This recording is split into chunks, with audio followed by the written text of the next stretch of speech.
Good morning, Luzon, Visayas at Mindanao. Magandang araw po sa inyo, ka-coffee. Nabalitaan nyo na? Ito, bago na naman ito, ka-coffee. Umiiyak ngayon si Inday Sara Duterte. Parang yung kanyang puso ngayon punong-puno ng pagsisisi. Bakit, ka-coffee? Kasi ginamit siya. Parang ang pakiramdam niya, ginamit siya noong eleksyon dahil kinausap daw siya ni Amy Marcos. Ayan na, magkaibigan ng dalawa ha, magkaibigan na ngayon. Magkakalasa na ngayon. Itong si Sara. Kung style ni Amy Marcos, kahit inaway na yung kanyang kapatid, ipagtatanggol niya pa rin ang mga Duterte. Ngayon, iba. Ang style ngayon ni Amy ni Duterte, kapag inaaway mo ang pamilya ko, wala nang tanggol-tanggol dyan, wala nang kaibigan. So kayo, binulgar. Ito ni Vice President Sara Duterte. Ni Sara Duterte mismo, binulgar niya itong naging estilo, naging strategy ng administrasyon ni Pangulong Bongbong Marcos nung ito po tumakbo sa pagka-presidente at vice-presidente naman siya noong 2021. Sige, basahin natin ka-coffee itong headline na ito mula sa ABS-CBN News. Vice President Sara Duterte says after the filing or COC filing in October 2021. Ang usapan dito yung election 2022 ha. So dahil masama ang kanyang loob, bumabalik tayo doon sa kanyang experiences sa kanyang mga nakaraan noong presidential elections. When she filed her COC for Davao Mayor, Senator Amy Marcos called her to ask her to run for Vice President. Natatandaan natin yan ka-coffee na nag-file siya ng kanyang COC, no? Pero tinawagan na siya ni Senadora Amy Marcos na takbo ka sa pagka-vice presidente. Pero that time, maingay-ingay yun Tumutunog-tunog yung usapan na yan. Natatakbo siya sa pagka-presidente. Pero sabi ng tatay niya, pinigilan siya, "Oy, wag ka tumakbo dyan. Hindi tatakbo yan." Ganon din siya. Tinanong siya, sabi niya hindi siya tatakbo. So ngayon, parang nagdilinis na ito, ka-coffee. Kung anong nangyari sa inyo ng previous elections, decision nyo yan Kung anong nangyayari ngayon, decision nyo yan. At dapat mong panindigan yan. Hindi pwedeng dahil hindi mo gusto yung sitwasyon ngayon, maninisi ka na sa nakaraan. Diba? Babalikan mo na yung makaraan, tapos sasabihin mo, kasi kayo, kasi ganyan, kasi ganun. Walang paninindigan doon. Panindigan mo kung ano yung naging desisyon mo noong 2021. Desisyon mo yan O sabi nyo, kung hindi siya tumakbo, si PBBM, kung kinalaban dito sa pagka-presidente, baka si Inday na raw ang presidente. O bakit hindi yung ginawa? Ganun lang yun As simple as that Kung confident kayo na mananalo kayo, strategically mananalo kayo, you have all the resources para manalo kayo, and then, bakit hindi kayo tumakbo? Ngayon, kasi ganyan, kasi ganun, wala. Kung baga, tapos na ang exam. Finish or not finish, tapos na. Huwag nyo nang isisi, huwag na kayong manisi ngayon sa administrasyon. Huwag nyo nang sisihin si PBBM dahil sa naging desisyon ni Inday Sara Duterte. Kung sabi, kinausap siya, pinatakbo ako, pinilit ako, nasa sa'yo yan, bakit yan nagpapilit? Strategic naman talaga ang eleksyon. Tingnan mo yung linyahan niya dito, yung kanyang main argument.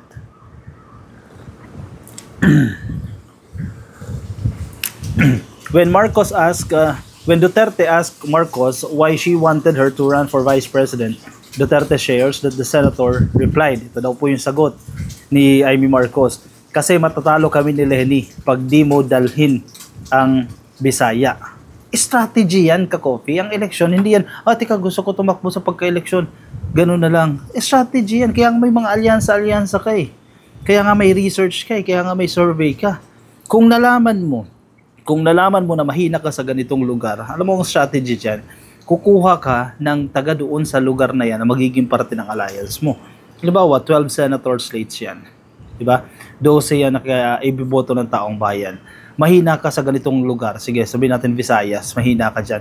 Kuha ka ng tao na malakas siya sa Visayas at ipasok mo sa senatorial slate mo. Kasi kahit pa paano, makakatulong yan, makakadagdag yan para tumaas yung inyong boto. Strategy. Yan ang eleksyon. Strategy yan O naisip mo, sige, sabihin na natin na naging strategic ang Marcos administration o ang Marcos camp noon hindi pa siya nananalo. Part ng election yan, ikaw ba tatakbo ka na wala kang strategy? Hindi nagsayang ka lang ng resources? Tatakbo ka para magpatalo? Definitely hindi. May strategy ka. Ganon din yan ngayon. Sa pamamahala, may strategy ka rin. Kung sa election pa lang, hindi ka na marunong mag-implement ng strategy, mag-craft ng strategy, paano mo ma-meet yung objectives mo? Diba? Naging masama ba siya doon? Hindi. Paano siya naging masama doon?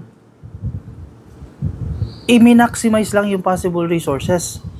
Naging strategic ka para sa goal mo. Ganon din yan sa pagpapatakbo ng bansa. Ganon din sa pagpapatakbo ng buhay mo. Maging strategist ka. Strategic ka sa mga bagay-bagay para ma-meet mo yung goals mo. At minamasalamaan na nila ngayon yan.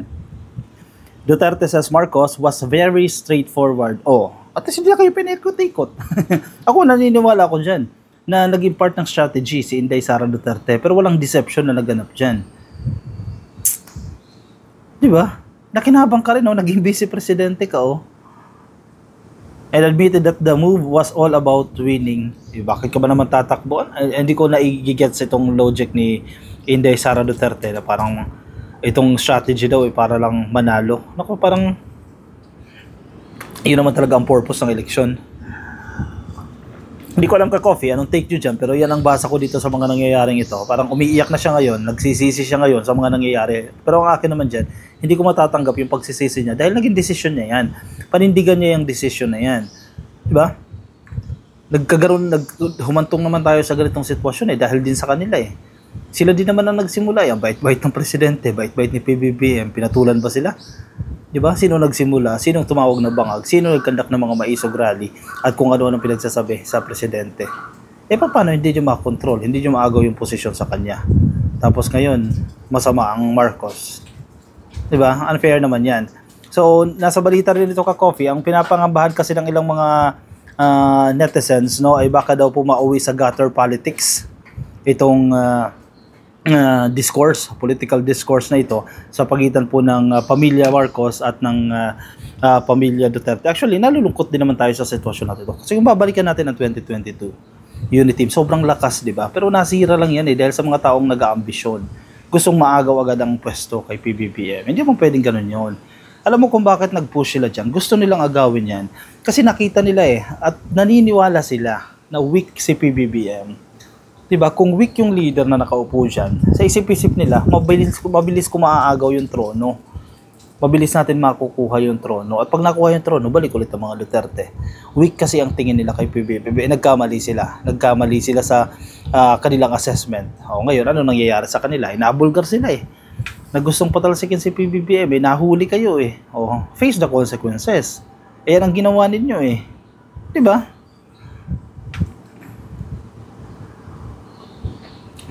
Political discourse feared to hit gutter as Marcos Duterte rivalry escalates. Ang move na ginagawa nito, base sa ating obserbasyon, sa ating assessment, gusto na ni PBBM itigil itong usapin na to, itong issue na to. Kasi hanggat hindi tumitigil ang both camps, hindi matatapos itong issue na yan. Si PBBM nag-react lang nung nandiyan siya sa anong bansa ngayon. Recently, nagkaroon siya ng travel abroad. Tinanong siya about sa statement ni Inday. Tapos after that, ito na, nagpa-press ko na si Inday ng napakahaba at kung ano pinagsasabi. And sabi ng Malacanang, hindi sumasagot na si PBBM sa usapin na yan. So feeling ko yan yung move ng presidente para ma-contain na itong issue na to. President Ferdinand Marcos Jr. does not know how to lead and has no plans for the country. Vice President Sara Duterte said Friday in a free-wheeling media briefing where she also said that she had once imagined beheading the chief executive. Parang may sayad ng konti. Ito talaga, pasok na pasok yung kasabihan, look who's talking. Parang, hindi naman marunong patakbo yan Coming from a person na walang napatutunayan. Di ba, parang ganyan din sa totoong buhay natin hindi yan magaling. Ikaw mismo, hindi ka magaling. Ikaw nagsabi. Di ba, mala Inday Sara Duterte ang datingan dito. Broon mo, ibibihid mo, tatanggalan mo ng ulo, pupugutan mo ang chief executive. Anong klaseng pag-iisip dyan? Normal face pa ba yan? Yan ang kinakailangan i-assess dyan. The rare press conference, grabe sa ABS rare press conference featured the most pointed comments yet, including the threat to exhume the remains of the late dictator, Ferdinand Marcos, and throw them in the West Philippine Sea. Grabe yung mga terms nila ngayon Binibira si PBBM ngayon Ukayin daw ba yung bangkay ni Marcos Sr. na nananahimik dyan sa libingan ng mga bayani?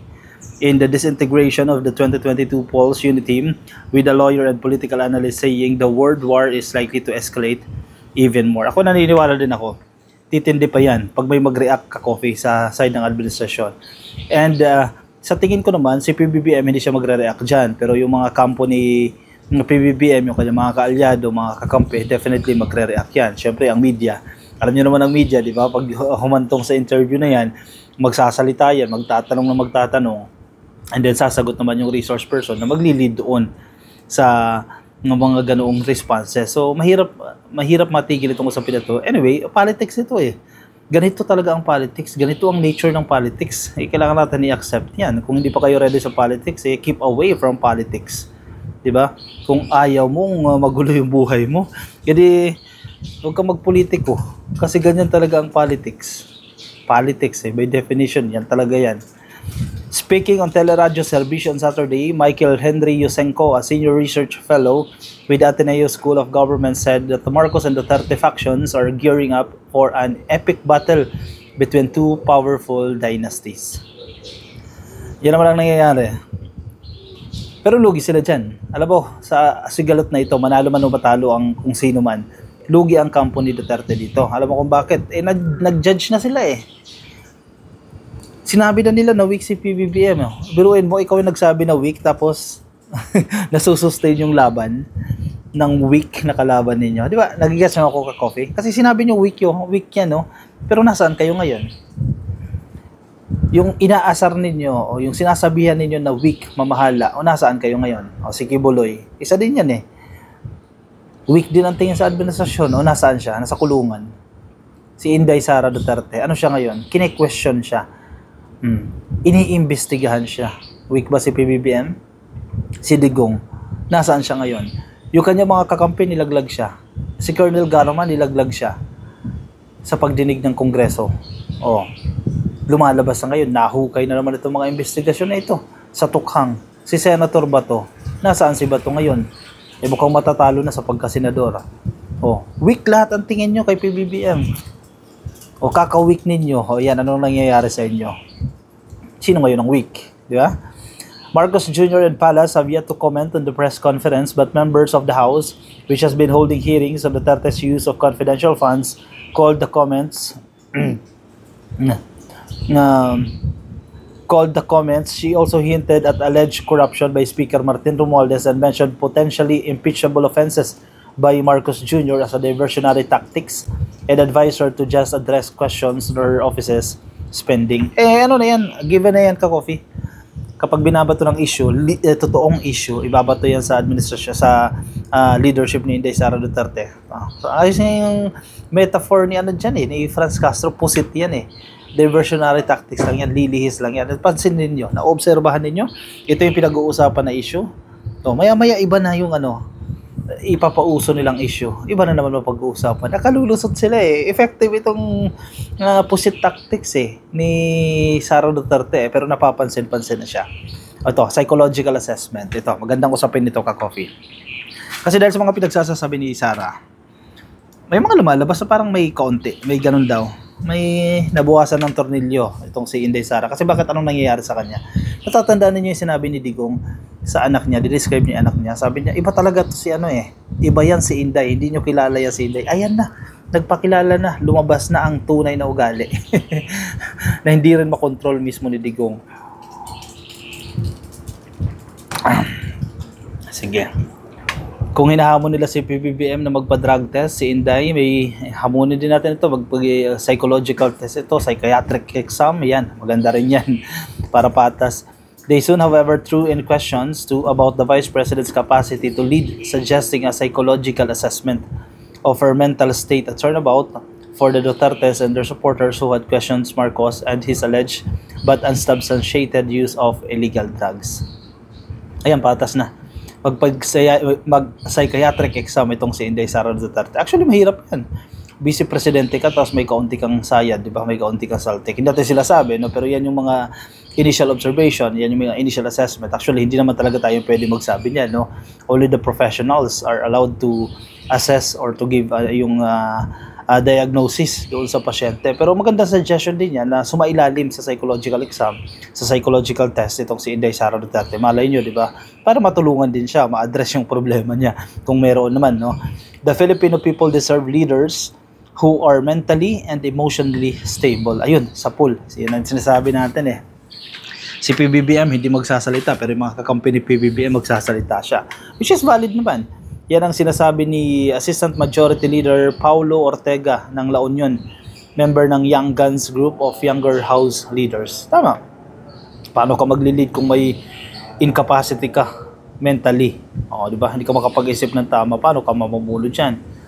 House Assistant Majority Leader Jay Konghan of Zambales, also a member of Young Guns, called Duterte's comments alarming and said the Philippines cannot afford to have leaders who have let their emotions spiral out of control in such a public and extreme manner. Exactly.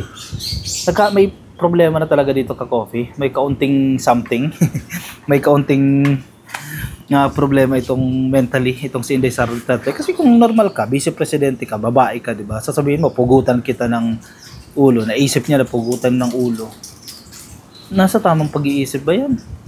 O yung patay, papahukay mo, nasa tamang pag-iisip pa ba yan? Anong klaseng tao ka? Di ba? Wala ka na bang emosyon? Hindi ka na ba nag-iisip? Di ba? Sige, ka-coffee. I-comment ang ilang opinion, reaction dyan sa ating comment section para mabasa na rin po yan ng iba nating mga ka-coffee. Nasa Facebook po kayo. Hindi pa po kayo naka-like and follow. Please like and follow na sa YouTube. Please click lang po na subscribe dyan sa baba. Hit lang po yung subscribe at yung notification icon para kayo po i-updated na rin sa ating mga bagong upload. Alright, ako magpapaalam muna sa inyo. Maraming salamat po sa mga sumama. Ingat po kayo. Nasa albar po kayong panig ng daigdig. Bye-bye!